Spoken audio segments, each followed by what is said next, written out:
Hello everyone. कैसे हैं आप लोग? आई होप आप सभी अच्छे होंगे, प्रिपरेशन बढ़िया चल रही होगी। आज हम बात कर रहे हैं कुछ क्वेश्चंस की जो कि यूनिट 5 से उठाए गए क्वेश्चंस हैं। सबसे पहला प्रश्न है, राष्ट्रीय शिक्षा आयोग का कार्यक्षेत्र क्या था? प्राथमिक शिक्षा, माध्यमिक शिक्षा, उच्च शिक्षा या संपूर्ण शिक्षा? जैसा कि आप लोगों को पता ही होगा, अगर बात की जाए राष्ट्रीय शिक्षा आयोग यानी कि नेशनल एजुकेशन कमीशन जो है, कोठारी आयोग को कहा जाता है, तो कोठारी आयोग आपका चला था। इस एक क्वेश्चन से हम कितने क्वेश्चन पहले समझेंगे जरा। 1964 से 66 तक, ठीक है, 1964 से 66 तक कोठारी आयोग चला है। इसकी अध्यक्षता की गई थी doctor DS Kothari, DS Kothari द्वारा, जिन्हें दौलत सिंह कोठारी इनका पूर्ण नाम है एक तरीके से बात की जाए तो। याद रखिएगा, कोठारी कमीशन एकमात्र ऐसा कमीशन है जिसने प्राथमिक शिक्षा की बात करी, प्राइमरी की शिक्षा की बात करी, अपर प्राइमरी आप कह सकते हैं एक तरीके से ऊपर की जो क्लासेस होती हैं, ठीक है, उसके बारे में भी बात करा, माध्यमिक शिक्षा के बारे में भी बात करिए कहीं ना कहीं। तो संपूर्ण शिक्षा के बारे में बात करने वाला पहला राष्ट्रीय शिक्षा आयोग है। तो संपूर्ण शिक्षा के बारे में बात की है राष्ट्रीय शिक्षा आयोग यानी कि नेशनल एजुकेशन कमीशन, यानी कि आप कोठारी आयोग भी से कह सकते हैं। त्रिभाषा सूत्र भी इन्हीं के द्वारा दिया गया है। कॉमन एजुकेशन सिस्टम की पहल भी इन्हीं के द्वारा की गई। ठीक है, बढ़ते हैं आगे। राष्ट्रीय शिक्षा आयोग ने बजट का कितने प्रतिशत शिक्षा पर व्यय करने का सुझाव दिया? 3%, 6%, 9% या 14%? तो आई होप ये सभी को पता होगा।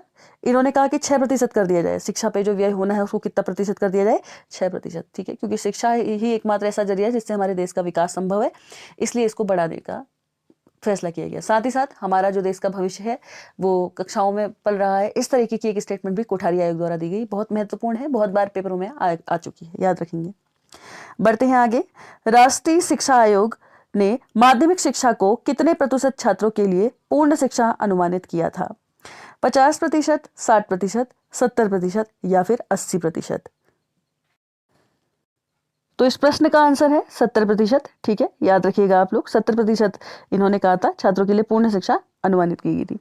इसके साथ साथ कुछ अन्य चीजें भी मैं इसके बारे में बता देती हूँ। त्रिभाषा सूत्र जो है ये भी इसी पॉलिसी के तहत इसके अंतर्गत बात की गई।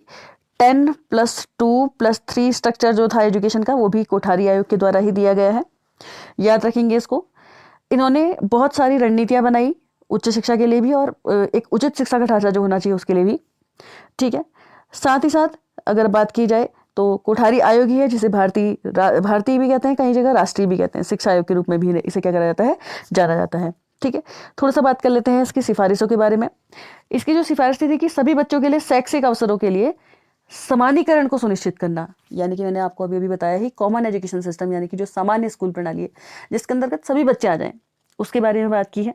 ठीक है, और ना करस्पॉन्डेंस स्कूल वगैरह जो होता है, पड़ोस के स्कूल, जैसे कि हर स्कूल को आप कह सकते हैं, चाहे वो स्कूल अपने स्थानीय बच्चे हो, उनकी जाति हो, धर्म हो, समुदाय हो, इसके भेदभाव पे प्रवेश करने के लिए मना नहीं करेगा। ये भी कोठारी आयोग से रिलेटेड एक इंपॉर्टेंट पॉइंट था। बढ़ते हैं आगे। अगला प्रश्न हमारे पास है, वरिष्ठ विश्वविद्यालयों की स्थापना का सुझाव किस आयोग ने दिया था? भारतीय विवि आयोग 1902, कलकत्ता विवि आयोग 1917, विवि शिक्षा आयोग 1948 से 49 यानी कि, और या फिर राष्ट्रीय शिक्षा आयोग 1964 से 66। तो वरिष्ठ विश्वविद्यालयों के बारे में बात किसने की थी? ठीक है, किसने इनकी स्थापना होनी चाहिए इसका सुझाव दिया? मतलब समझ ही रहे हैं आप, हायर एजुकेशन यूनिवर्सिटीज वगैरह के बारे में। तो देखिए, भारतीय विवि आयोग 1902 में आया है। विवि शिक्षा आयोग आपका ये 1948 से 49, ये है आपका राधा कृष्ण आयोग, आप नाम से समझ पा रहे होंगे।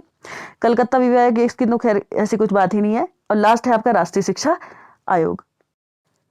तो इस प्रश्न का आंसर है राष्ट्रीय शिक्षा आयोग 1964 से 66। फिर से आप समझ ही पा रहे होंगे, कोठारी आयोग। ठीक है, ये बहुत महत्वपूर्ण है पेपर की दृष्टि से, याद रखिएगा। ठीक है, तो दोबारा बता दूं, इसे इंडियन एजुकेशन कमीशन के नाम पे भी कहीं ना कहीं जाना जाता है। ठीक है, अध्यक्षता मैंने आपको बताई दिया है, DS कोठारी द्वारा की गई है। साथ ही साथ इसमें ना कुछ सिफारिशें भी थी। सिफारिश से क्या क्या है, थोड़ा सा मैं इसके मुद्दे पे जोर डाल रही हूँ। कुछ विश्वविद्यालय हैं, उनको वरिष्ठ या प्रमुख विश्वविद्यालय के रूप में विकसित करना। उस जमाने में जो विश्वविद्यालय थे उनको प्रमुख और वरिष्ठ विश्वविद्यालय घोषित करने के पीछे भी कोठारी आयोग ही था। इन्होंने एक साथ साथ और भी चीजें कही थी कि देश भर में शैक्षिक संसाधनों और सुविधाओं के लिए क्या किए गए, वितरण में देखा गया कि असंतुलन तो नहीं है कहीं, उसके कारण देखे गए। ठीक है, साथ ही साथ आयोग ने क्या किया, अग्रणी विश्वविद्यालयों का प्रचार भी प्रस्तावित किया। उन्होंने कहा कि यार कहीं जगह पे क्या है, कुछ चीजें प्रॉपर तरीके से नहीं है, फंक्शनिंग नहीं हो पा रही है, तो हम क्या कर सकते हैं, कई हद तक उसको सुधारने की कोशिश कर सकते हैं। ठीक है, और साथ ही साथ इनका जो विचार था विश्वविद्यालय वाला, वो क्या था कि विश्वविद्यालयों के लिए रोल मॉडल के रूप में काम करेंगे और भारत में उच्च शिक्षा के समग्र मानक को बढ़ाने में मदद करेंगे। देखिए बहुत पुराने ज़माने की बात है, आप लोग समझ ही सकते हैं, 1964 से 66 कितना पुराना टाइम है। तो उस ज़माने में भारत की शिक्षा भी कुछ इस तरीके की हो कि चाहे अब कोई बाहर से भी आ रहा है तो वो क्या कर पाए, कनेक्ट कर पाए, उस लेवल की शिक्षा तक ले जाने का कार्य भी कोठारी आयोग ने किया था। ठीक है, बात करते हैं अगले प्रश्न की, मुदालियर कमीशन के बारे में बात करते हैं। मुदालियर कमीशन का कार्यक्षेत्र था प्राथमिक शिक्षा, माध्यमिक शिक्षा, उच्च शिक्षा या संपूर्ण शिक्षा। तो आप लोगों को पता ही है, तो आई होप इतना आप सभी को पता ही है। मुदालियर कमीशन जो है इसको सेकेंडरी एजुकेशन कमीशन के नाम से भी जाना जाता है, यानी कि कहने का मतलब क्या है, माध्यमिक शिक्षा आयोग के नाम से भी जाना जाता है। ऐसे इतना तो आप लोगों को पता ही होगा। ठीक है, तो माध्यमिक शिक्षा आयोग के नाम से जाना जाने वाला कौन है, मुदालियर कमीशन है। यानी कि इसने काम किस पे किया है, प्राथमिक शिक्षा, उच्च शिक्षा, माध्यमिक शिक्षा या संपूर्ण शिक्षा। तो आई होप अब आपको क्लियर हो गया होगा, नाम से ही माध्यमिक शिक्षा के लिए काम करा गया था मुदालियर कमीशन में। ठीक है, मुदालियर जी के द्वारा इसकी अध्यक्षता की गई थी। ठीक है, इसने मल्टीपर्पज स्कूल भी चलाए थे, याद रखिएगा, बहुउद्देशीय स्कूल प्रणाली जो थी इनके द्वारा चलाई गई, जबकि कॉमन एजुकेशन सिस्टम चलाया गया था कोठारी के द्वारा। ठीक है, तो मुदालियर कमीशन जो था, मुदालियर कमीशन ने माध्यमिक स्तर के पाठ्यक्रम को कितने वर्गों में विभाजित किया था, 5, 6, 7 या फिर 8। तो याद रखिएगा, इन्होंने पाठ्यक्रम को कितने वर्गों में विभाजित किया, 7 वर्गों में। ठीक है, अच्छा ये 7 वर्ग कौन कौन से थे, थोड़ा सा इनके बारे में जान लेते हैं। तो एक पहला विज्ञान हो गया, दूसरा मानविकी हो गया, मानविकी आप लोग समझते हैं, ह्यूमैनिटी। तीसरा गृह विज्ञान, होम साइंस। चौथा कॉमर्स, वाणिज्य। पांचवा तकनीकी, कोई भी टेक्नोलॉजी से रिलेटेड, व्यवहारिक विज्ञान हो सकता है, इलेक्ट्रिकल इंजीनियरिंग वगैरह हो सकती है इसमें। छठा था कृषि समूह, सातवां था ललित कला समूह। ठीक है, तो आई होप आप लोगों को अब यहाँ तक कोई कंफ्यूजन नहीं होगा। इन्होंने 7 वर्गों में बांटा। विज्ञान से शुरुआत कर देते हैं। विज्ञान, दूसरा है मानविकी, ठीक है, ह्यूमैनिटी भी आप इसे कह सकते हैं। तीसरा है आपका गृह विज्ञान, होम साइंस। ठीक है, चौथा है आपका वाणिज्य यानी कि कॉमर्स। पांचवा है आपका तकनीकी, तकनीकी का मतलब आप लोग समझ रहे हैं, इंजीनियरिंग। ठीक है, छठा है आपका कृषि समूह, एग्रीकल्चर वगैरह। और सातवां है आपका ललित कला समूह। ललित कला समूह का मतलब क्या होता है भाई, पेंटिंग वगैरह, आर्ट या क्राफ्ट वगैरह इस टाइप का। ठीक है, तो 7 भागों में इन्होंने बांटा था। आई होप यहाँ तक तो कोई डाउट नहीं होगा आपको, तो 7 आ जाएगा। ठीक है, थोड़ा सा बात कर लेते हैं 1952 में। ठीक है, लक्ष्मण स्वामी मुदालियर, आई होप ये तो आप कोई भूलेगा नहीं, लक्ष्मण स्वामी मुदालियर जी ने क्या करी थी, इसकी अध्यक्षता करी थी।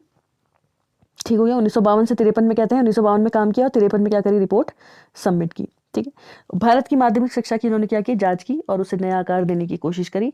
साथ ही साथ 3 वर्षीय मध्यम और 4 वर्षीय उच्च माध्यमिक प्रणाली, जो कि अभी भी आप लोग देखते होंगे यूजफुल होती है, उस पर काम किया इन्होंने। ठीक है, और साथ ही साथ सरकार ने क्या किया था, 23 सितंबर 1952 को क्या करा था, कैब की सिफारिश पर बात की थी कि यार ये काम होना चाहिए। डॉक्टर लक्ष्मण स्वामी मुदालियर इसके क्या थे, अध्यक्ष थे, और सचिव थे A.N. बसु, और सदस्य थे सदस्य सचिव कहें अगर हम, तो वो भी A.N. बसु थे, प्रधान सचिव। ठीक है, और प्रतिवेदन जो था इसका लगभग 29 अगस्त 1953 को प्रस्तुत किया गया, जिसमें 240 से 250 क्या थे, पन्ने थे, और 15 क्या थे आपके अध्याय थे।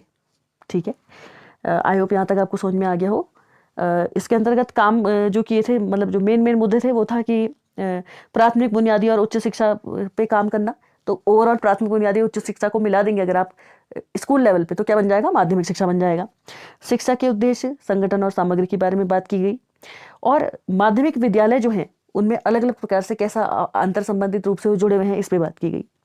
ठीक है, अब बढ़ते हैं आगे अगले प्रश्न पे। अगला प्रश्न है, बहुउद्देशीय विद्यालय खोलने का सुझाव सर्वप्रथम किसने दिया, तो किसके द्वारा दिया गया, ताराचंद कमेटी, आनंद दे का समिति, मुदालियर कमीशन या कोठारी कमीशन। तो इसका आंसर आपका हो जाएगा मुदालियर कमीशन। ठीक है, अब इसके अंतर्गत कुछ इंपॉर्टेंट पॉइंट्स हैं, ये आप लोग याद रखेंगे।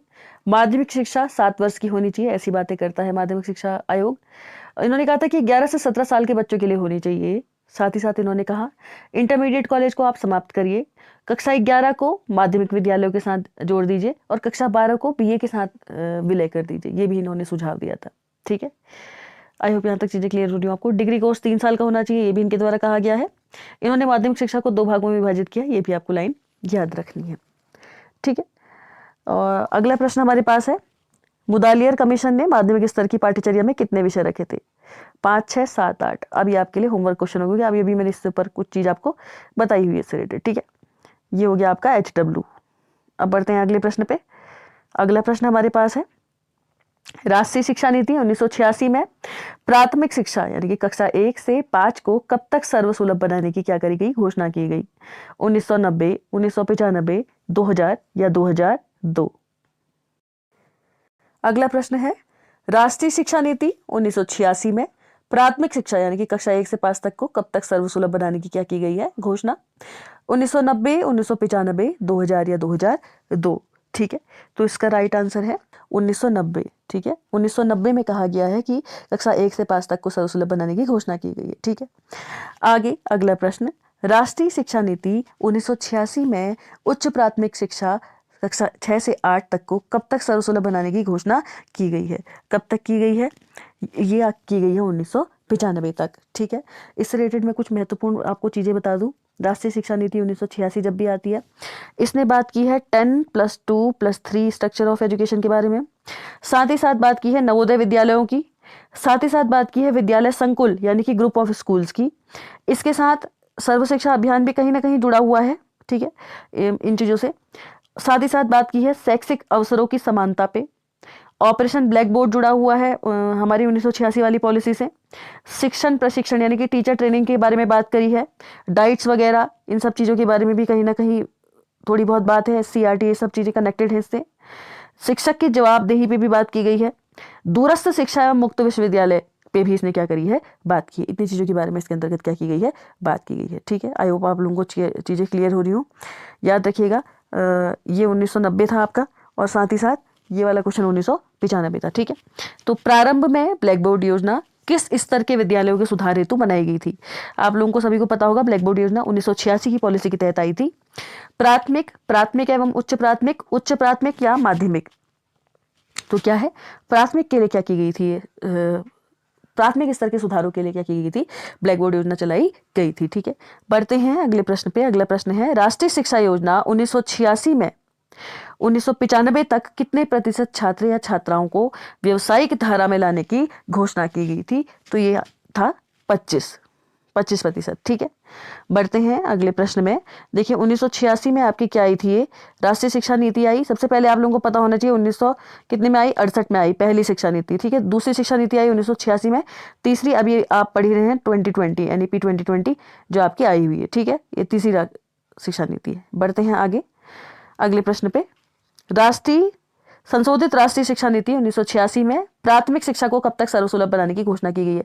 याद रखिएगा, एक आपकी आई थी 1986 में, 1986 वाली में कुछ गड़बड़ियां, मतलब कुछ गड़बड़ियां क्या, कुछ चीजें नहीं हो पाई थी, लागू नहीं हो पाई थी, तो फिर 1992 में संशोधित होकर कुछ चीजें आई बन के। ठीक है, संशोधित वाली जो आई है 1986 के बाद 1992 में संशोधित होकर जो आई, उसमें भी बात की गई कि प्राथमिक शिक्षा को सर्वसुलभ बनाना है, यूनिवर्सलाइजेशन करना है एजुकेशन का। कब तक बात की गई है? 1995, 2000, 2005 या 2010? तो 2000 इसका आंसर हो जाएगा। ठीक है, आई होप आप लोगों को चीजें समझ में आ रही हो। बढ़ते हैं अगले प्रश्न पे। याद रखिएगा, अगर आपसे पेपर में पूछ लेता है 1986 वाली जो शिक्षा नीति है उसको उसमें प्राथमिक शिक्षा को कब तक सर्वसुलभ बनाना है, तब आंसर क्या बताया मैंने आपको, 95 हो जाएगा। लेकिन अगर 1986 वाले की संशोधित राष्ट्रीय शिक्षा नीति पूछे तो 2000 है आंसर। ठीक है, ऊपर प्रश्न भी दिया है आपको, देख लीजिएगा, डाउट मत रखिएगा। अगला प्रश्न है, संशोधित राष्ट्रीय शिक्षा नीति यानी कि संशोधित राष्ट्रीय शिक्षा नीति जितने बार भी कह रहा आप दिमाग में रखेंगे 1992 वाली जो नीति है, मैं उच्च प्राथमिक शिक्षा को कब तक सर्वसुलभ बनाने की घोषणा की गई है? तो ये की गई है 2005 तक। ठीक है, ऑप्शन नंबर C। बढ़ते हैं अगले प्रश्न पे। अगला प्रश्न हमारे पास है, ब्लैक बोर्ड योजना को उच्च प्राथमिक स्तर पर कब लागू किया गया था? 1986 में, 1987 में, 1992 में या फिर 1995 में? तो इससे पहले थोड़ा सा ब्लैक बोर्ड ऑपरेशन क्या है इसके बारे में हल्का सा जान लेते हैं, या ये ब्लैक बोर्ड योजना जो है क्या करके। ठीक है, याद रखिएगा 1987 में इसे प्रारंभ किया गया। 1986 में जब ये पॉलिसी लागू हुई, 1987 में ऑपरेशन ब्लैक बोर्ड को क्या किया गया, लागू किया गया।